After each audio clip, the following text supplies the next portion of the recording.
Halo,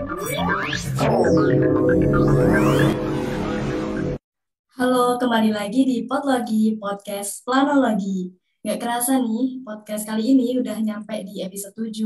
Dan Podlogi kali ini bakal ditemenin sama aku, Afin dari mahasiswa Perencanaan Wilayah dan Kota Universitas Jember, Angkatan 2020. Podlogi episode 7 ini akan membawakan topik yang membahas mengenai ilmu planologi. Di sini, nanti kita akan membahas mengenai gambaran ilmu planologi, kuliah di jurusan ilmu planologi itu seperti apa, hingga prospek kerja setelah lulus itu seperti apa. Dan Podlogi episode 7 kali ini aku ditemenin sama narasumber kita yang keren banget dari alumni Perencanaan Wilayah dan Kota Universitas Jember yang sudah lulus beberapa waktu yang lalu. Oke, mungkin buat Mas Faris boleh perkenalan terlebih dahulu. Silakan, Mas. Halo, halo teman-teman semua. Perkenalkan, nama aku Ahmad Faris Al-Farizi dari PWK 2018. Salam kenal buat semuanya. Oke, Mas Faris dari PWK UNED Angkatan 2018. Mungkin bisa langsung aja kita mulai untuk pertanyaan-pertanyaan yang sudah menjadi tanda tanya bagi teman-teman atau masyarakat awam yang belum mengenal secara lebih lengkap tentang perencanaan wilayah dan kota itu seperti apa. Oke, mungkin bisa langsung aja untuk pertanyaan pertama sebelum kita membahas lebih lanjut tentang ilmu planologi. Jadi pertanyaan pertamanya, sebelum menjadi mahasiswa perencanaan wilayah dan kota, Mas Fari sebenarnya apakah udah tahu apa itu perencanaan wilayah dan kota dan kenapa kok bisa memutuskan mengambil jurusan PWK dan terjun langsung atau terjun di bidang perencanaan wilayah dan kota? Mungkin bisa dijelaskan Mas pengalamannya. Oke, terima kasih atas pertanyaannya teman-teman. Jadi, jujur aja sih dulu waktu SMA juga masih bingung apa itu PWK, masih abu-abu lah tentang mendeskripsikan apa itu PWK. Dan juga yang perlu teman-teman ketahui bahwasannya PWK itu sendiri masuk di pilihan ketiga di SBM saya. Pilihan pertama itu malah teknik industri di ITS. Cuma lambat laun saya mengerti PWK itu dari kakak sepupu saya yang kebetulan masuk di PWK UB. Jadi udah sedikit banyak tahu lah apa itu PWK. Sebelumnya dulu mengerti PWK itu kayak semacam penataan taman, penataan drainase seperti itu, kayak nata jalan, kayak di game lah. Tahu game SimCity juga teman-teman, nah, kayak di game SimCity lah kayak gitu. Cuma mungkin setelah terjun di PWK ya sudah sedikit banyak hal mengerti lah tentang apa itu PWK itu sendiri gitu. Mungkin dari Mbak Alfi sendiri gimana nih dulu ketika memutuskan buat masuk PWK? Oke, terima kasih Mas. Dan aku mungkin sedikit cerita tentang kenapa alasanku dulu kok bisa masuk di jurusan PWK. Mungkin hampir sama sih kayak Mas Faris. Aku juga tahu PWK itu dari kebetulan ada tante saya yang mengambil jurusan PWK di ITS. Jadi sedikit banyak sudah mengenal kalau ada prodi PWK dan setelah dicari tahu, saya tertarik dengan isu-isu perkotaan itu sejak awal SMA dan kenapa saya memutuskan berkuliah di jurusan PWK itu berdasarkan hasil tes minat sih sebenarnya Mas. Jadi mungkin udah takdir atau udah minatnya di situ gitu kalau aku.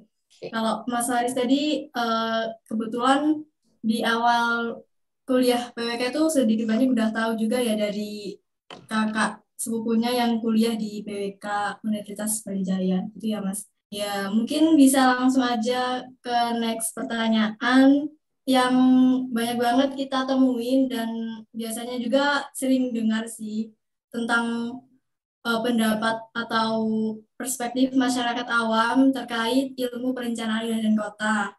Setelah berkuliah di prodi PWK ini, menurut Mas Fahri sebenarnya perencanaan wilayah dan kota itu apa sih? Tadi kan sebelum mengenal atau sebelum masuk di jurusan PWK. Nah, sekarang setelah mengalami sendiri berkuliah di perencanaan wilayah dan kota, menurut Mas Haris PWK itu apa gitu?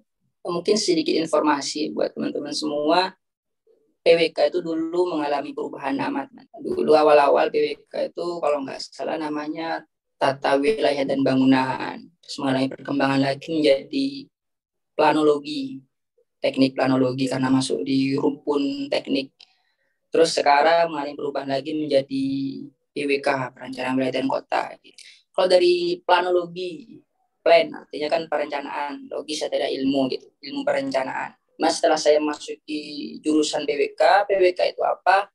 Menurut saya pribadi, PWK itu adalah bagaimana cara kita merencanakan suatu wilayah atau kota dengan mempertimbangkan berbanyak hal, mulai dari segi ekonomi, sosial, lingkungan, hingga kita juga harus peka terhadap isu-isu politik. Selain itu, kita juga harus bisa memanfaatkan segala sumber daya yang ada di masa sekarang, hingga bisa dimanfaatkan di masa yang akan datang. Jadi mungkin itu adalah definisi yang bisa saya sampaikan buat teman-teman semua setelah saya terjun langsung ke jurusan PWK. Ya, betul banget sih. Mungkin dari pendapatku juga setelah menjalani perkuliahan selama hampir 5 semester di jurusan PWK, di PWK itu mempelajari banyak hal tentang ekonomi, lingkungan, dan harus paham tentang isu-isu terkini juga yang sedang hangat gitu tentang masalah perkotaan biasanya. Tentunya dalam kacamata orang awam masih banyak yang mengira bahwa antara PWK dengan arsitektur itu mempelajari hal yang sama. Sedangkan dalam realitanya antara PWK dan arsitektur itu meski memiliki keterkaitan, tapi terdapat pembatas antara keduanya. Nah, boleh dijelaskan apa sebenarnya yang membatasi atau yang membedakan antara PWK dengan arsitektur dan di mana sih letak perbedaannya? Oke, mungkin aku nggak banyak mendeskripsikan terkait tentang apa itu arsitek, cuma mungkin terkait perbedaan mendasar lah antara PWK dan arsitek itu apa, terletak pada skalanya, di skala bagaimana cara kita memandang suatu wilayah. Jadi kalau dari ilmu ke-PWK-an, lihat suatu wilayah dari segi helikopter view, jadi melihat berbagai banyak hal, mulai dari segi tata guna lahannya, dari segi sosialnya, ekonominya, bagaimana. Sedangkan di arsitek lebih difokuskan pada bangunan, di bagaimana cara merancang bangunan, struktur bangunan, ornamen-ornamen bangunan. Jadi perbedaan yang paling mencolok di PWK dan arsitek adalah terletak pada skalanya. Mungkin seperti itu teman-teman. Oh ya, mungkin ada tambahan juga ya dari aku, mungkin apa sih perbedaan juga antara PWK dan arsitek terletak pada bagaimana cara kita mempelajari suatu hal. Kalau di PWK itu karena kita mempelajari banyak hal, kita dituntut buat critical thinking, dalam artian kita harus mengerti bagaimana analisisnya dari segi ekonomi, dari segi kebijakan nih, di lingkungan bagaimana. Cuma kalau di arsitek lebih difokuskan pada suatu bangunan dengan fungsi dan filosofi tertentu gitu. Jadi mungkin itu salah satu juga perbedaan antara PWK dan arsitek. Baik, jadi menurut dijelaskan Mas Haris, yaitu kalau PWK lebih banyak hal yang kita pelajari dan kita pertimbangkan untuk merencanakan suatu kota. Kita lebih banyak analisis-analisis juga tentang kebijakan, tentang lingkungan, ekonomi, dan lain-lain. Kalau arsitek mungkin setahu saya tentang merancang sebuah bangunan, estetika sebuah bangunan, dan filosofi sebuah bangunan itu. Nah, mungkin bisa kita next ke pertanyaan selanjutnya. Aku juga penasaran dari sudut pandang Mas Haris setelah menjadi mahasiswa PWK. Nah, mungkin bisa diceritain sebenarnya di PWK itu belajar apa aja dan kita secara mendalam itu apa yang kita pelajari di PWK itu, Mas? Oke, terima kasih. Apa sih yang dipelajari di PWK? Sebenarnya di PWK yang dipelajari. Maka dari itu PWK itu disebut multidisiplin ilmu. Disebut juga sebagai sosial teknik, dalam artian ada dari saintiknya juga, ada dari non saintiknya juga gitu. Kita mempelajari tentang ekonomi, tentang pembiayaan pembangunan, tentang sosial, bagaimana kependudukannya, bagaimana tingkat kepadatannya. Dari segi lingkungan mungkin kita juga menilai tentang tata guna lahannya gitu. Jadi makanya ada istilah buat teman-teman PWK itu kita belajar sedikit tentang banyak hal. Jadi kita mempelajari ilmu seluas samudra tapi sedangkal mata kaki gitu. Mungkin itu sih yang menjadi ciri khas di PWK gitu. Apa sih yang dipelajari di PWK gitu. Oke, jadi di PWK itu belajarnya luas banget, banyak banget ilmu yang dipelajari seluas samudra dan tapi sedangkal mata kaki gitu. Jadi kita belajarnya banyak, tapi nggak terlalu dalam gitu ya Mas. Dan mungkin sebenarnya output dari perencanaan wilayah dan kota sendiri itu seperti apa sih? Tadi kan udah kita bahas tentang perbedaan, terus tentang definisi-definisi dari sendiri. Dan sekarang kita bahas tentang outputnya dari PWK itu apa? Output dari PWK itu apa sebenarnya yang bisa kita lihat secara fisik itu biasanya kan kayak laporan gitu, laporan rencana gitu. Mungkin master plan, RT RW, DTR, TBL itu sebuah output dari PWK secara fisik. Mungkin kalau rencana seperti kebijakannya mungkin itu si outputnya. Kalau dari segi fisik non fisiknya teman-teman. Baik, jadi outputnya ada, misal kayak yang fisik itu output kita bikin laporan dan lain-lain. Dan mungkin selanjutnya, kenapa sih kok diperlukan adanya perencanaan wilayah dan kota atau adanya kita perlu mempelajari tentang perencanaan wilayah dan kota? Itu mungkin bisa dijelaskan dari perspektif Mas Faris sendiri. Pentingnya perencanaan wilayah dan kota menurut saya adalah yang kita ketahui bahwasanya setiap saat kota itu mengalami perkembangan.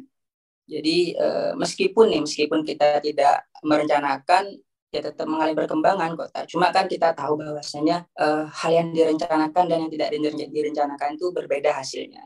Jadi memang perencanaan itu perlu gitu loh, buat bagaimana cara kita mengatur ke depannya gitu, bagaimana cara kita memanfaatkan yang ada sekarang. Dan yang perlu diketahui adalah perencanaan itu ada 3 pokok dasar yang perlu teman-teman ketahui. Yang pertama itu adalah tujuan.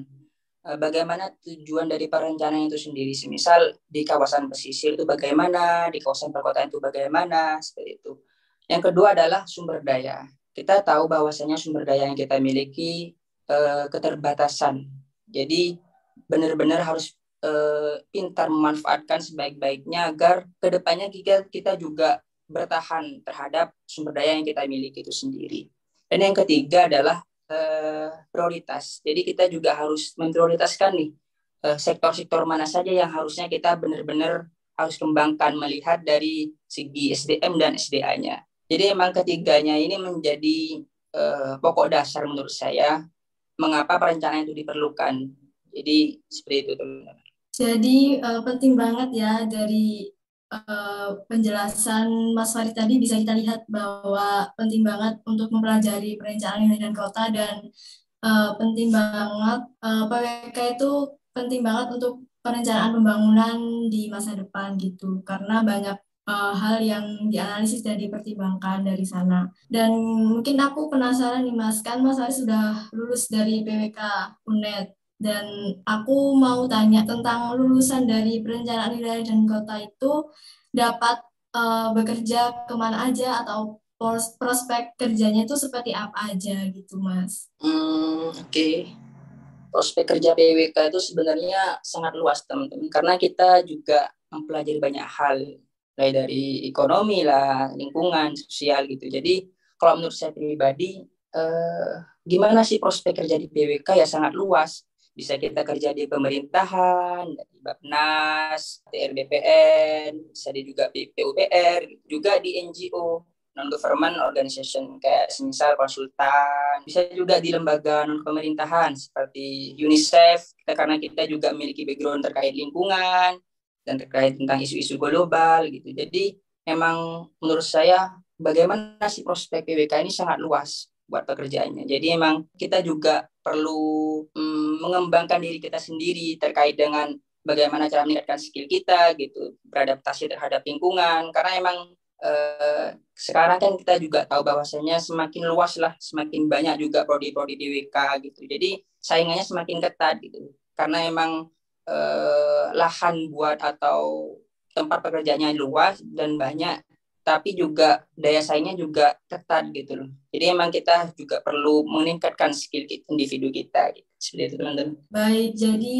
prospek kerja dari perencanaan wilayah dan kota itu sangat luas banget, bisa di mana-mana gitu, bisa di kementerian, di NGO, dan lain-lain. Jadi di luar itu kita juga harus meningkatkan kapasitas diri kita biar bisa menembus pasar kerja yang dan bisa bersaing dengan lulusan-lulusan PWK di luar sana gitu.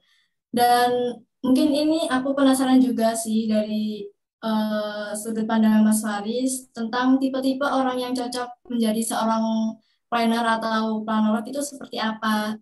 Kan Mas Faris sudah mengalami sendiri ya bagaimana rasanya kuliah di jurusan PWK. Mungkin dari saya definisikan tentang tipe-tipe orang yang cocok menjadi planner atau planolog. Silakan Mas. Oke, sebenarnya pertanyaan ini sangat bingung buat saya pribadi. Cuma mungkin sedikit saya menjawab, tipe apa sih yang cocok buat PWK gitu, tipe orang gimana gitu. Menurut saya semua orang bisa masuk PWK.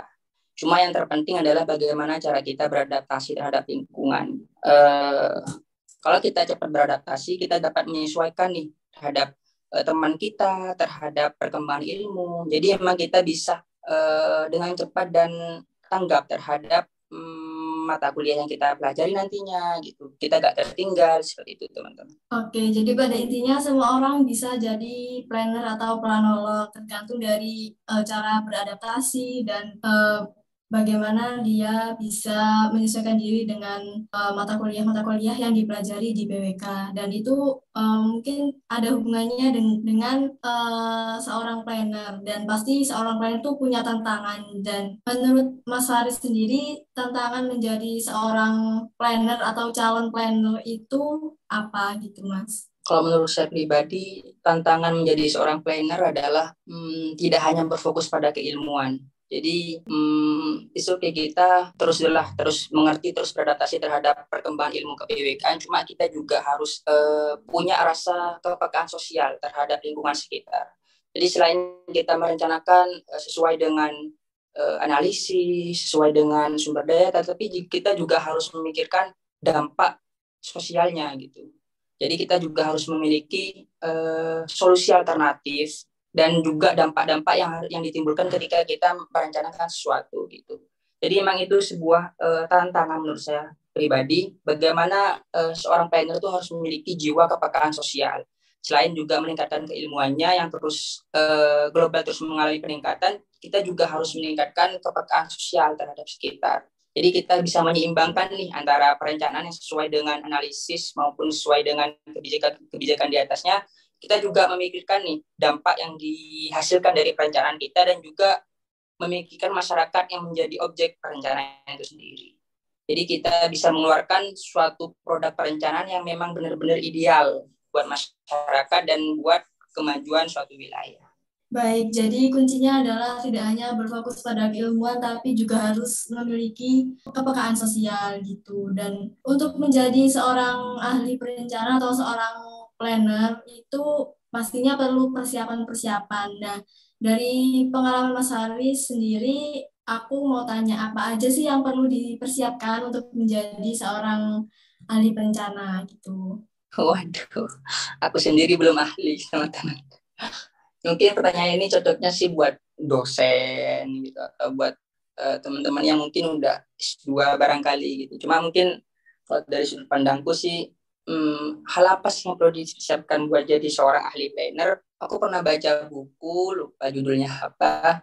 Di situ disebutkan bahwasannya kalau kita ingin menjadi seorang ahli, kita harus menghabiskan setidaknya 10.000 jam kerja. Dalam artian kalau dikalkulasikan menjadi jam kerja di Indonesia itu kurang lebih 4 tahun. 4 tahun kita memperdalam ilmu. Jadi yang bisa saya ambil dari pernyataan tersebut adalah bagaimana cara kita konsisten terhadap keilmuan kita. Kita harus terus meningkatkan keilmuan kita disambi dengan menerapkan dalam artian mengimplementasikan ilmu yang kita dapat. Jadi output dari keduanya ketika kita meningkatkan keilmuan dan mengimplementasikan, kita mendapatkan sebuah pengalaman. Nah, dari ketiganya bisa dikombinasikan mungkin bisa jadi kita seorang ahli karena emang dari segi pengalaman kita punya, dari segi keilmuan kita punya, dan dari segi pengimplementasian ilmu yang kita miliki juga kita punya. Jadi emang ketiganya ini harus benar-benar dimiliki buat seorang ahli gitu. Jadi masa kita kuliah tinggi-tinggi tapi belum pernah menyentuh terkait dengan bagaimana pengimplementasinya, kan jadi masih bingung terhadap teori-teori yang kita miliki gitu.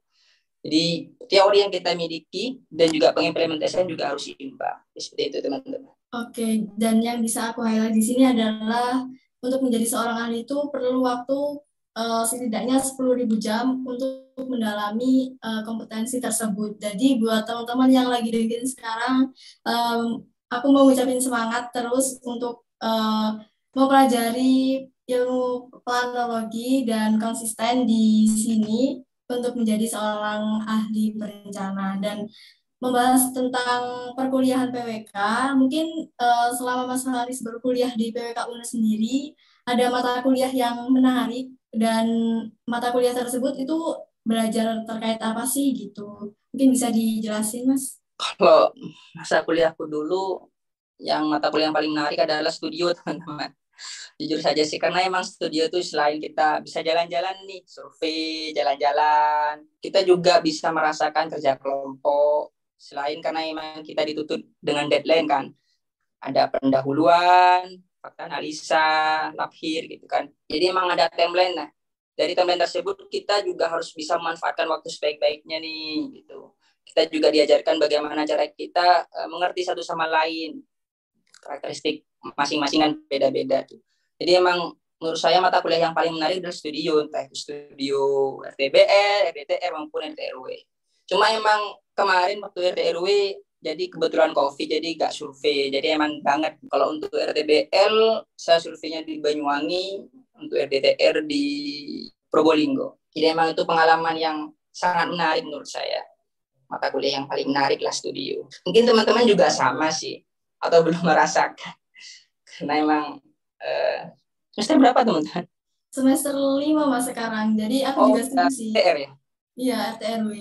Sekarang aku juga setuju sama mata kuliah yang paling menarik dan paling asik itu studio, karena di sana banyak banget hal yang bisa kita pelajari, mulai dari gimana cara bekerja dalam kelompok, kemudian tentang penerapan ilmu-ilmu yang sudah kita pelajari di mata kuliah sebelumnya, dan juga gimana caranya berdisiplin untuk mengejar timeline agar bisa sesuai gitu. Dan asik banget sih dari pengalaman studio yang kemarin-kemarin tuh ada survei, ada presentasi, dan pengerjaan laporan tuh seru banget sih menurutku. Oke, mungkin kita ke pertanyaan yang terakhir banget. Mungkin Mas Faris ada pesan nggak buat teman-teman pendengar yang mungkin udah tertarik sama PWK tapi masih ragu-ragu atau bimbang untuk mantap mengambil jurusan PWK gitu? Oke, mungkin buat adik-adik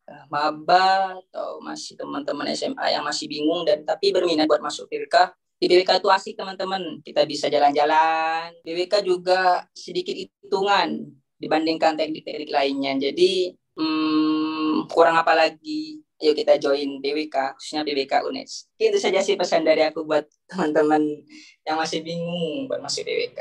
Jadi di PWK itu asik, nggak bingung. Siap, PWK asik dan asik banget dari pengalaman aku sampai semester 5 ini sih. Oke, mungkin itu pesan untuk teman-teman PWK atau teman-teman yang belum mantap atau masih bimbang mengambil PWK sebagai prodinya. Dan kita udah sampai di penghujung podcast. Selama beberapa menit ke belakang sudah ditemani oleh aku dan Mas Faris sebagai narasumber, yang tadi kita udah bahas banyak banget tentang ilmu planologi, terus pengalaman berkuliah di planologi, sampai output dan prospek kerja dari planologi itu sendiri. Dari sini mungkin banyak banget yang bisa kita ambil pelajaran dan mengambilnya sebagai pertimbangan-pertimbangan lain. Dan aku gak bosan ngingetin buat teman-teman pendengar di sini, terus dengarkan podcast Podlogi dari Himpunan Mahasiswa Perencanaan Wilayah dan Kota Universitas Jember yang bisa diakses di YouTube dan juga di Spotify. Mungkin itu aja, dan sebelum aku akhiri, aku mau ngucapin terima kasih banget buat Mas Haris yang sudah bersedia menjadi narasumber pada podcast Potlogi episode ke-7 ini. Semoga dengan sharing-sharing yang dijelaskan dan diberikan oleh Mas Faris tadi bisa membuka pandangan kita dan wawasan kita menjadi lebih luas lagi. Terima kasih Mas Faris. Terima kasih buat teman-teman juga atas waktunya.